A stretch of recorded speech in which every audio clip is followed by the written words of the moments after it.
Vuoi assaggiare una birra dove al suo interno scopri la specialità tipica friulana? Lumi Beer, il prodotto ricavato in 20 ettari di terreno coltivato orzodistico, biodiversità, performance ambientale.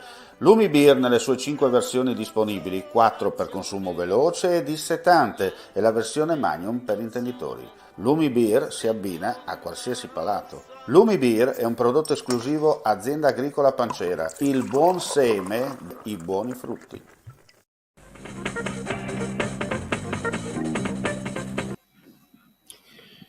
Un cordiale saluto gentili amici, ben ritrovati con l'appuntamento invece informativo su friulitv.net. Apriamo subito con le ultimissime dalla regione e non solo. Partiamo con le immagini che ci sono appena giunte da Nova Gorica, perché il Presidente della Repubblica Italiana Sergio Mattarella è arrivato a Nova Gorica, dove è stato accolto dal capo dello Stato sloveno Borut Pahor. È iniziato l'incontro con il comitato organizzatore di Go 2025 e i rappresentanti delle rispettive minoranze. Nel pomeriggio è prevista la visita al nuovo ponte di Salcano che unisce le due sponde dell'Isonzo.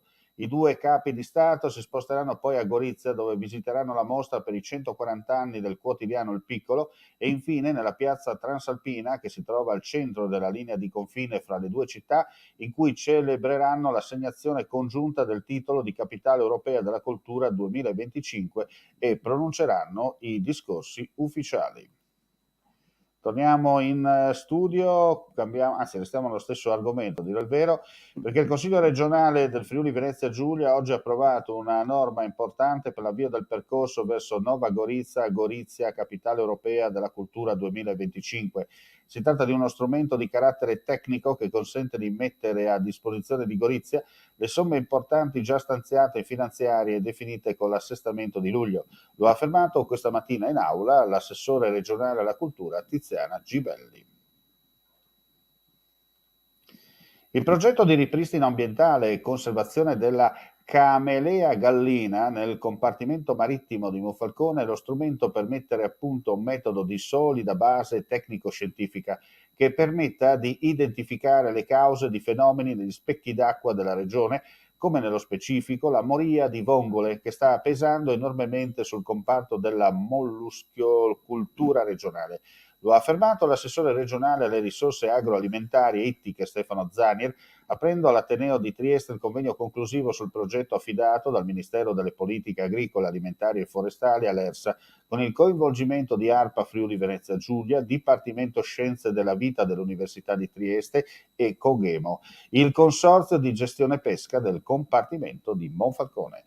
E con questa notizia chiudiamo qui questa edizione flash del primo pomeriggio. Vi diamo appuntamento più tardi per altre news, chiaramente ulteriori aggiornamenti sul nostro sito www.friulitv.net. E prima di concludere, partirà la sigla, la vedrete, ritorneranno tra pochi giorni i blitz friulani di friulitv.net.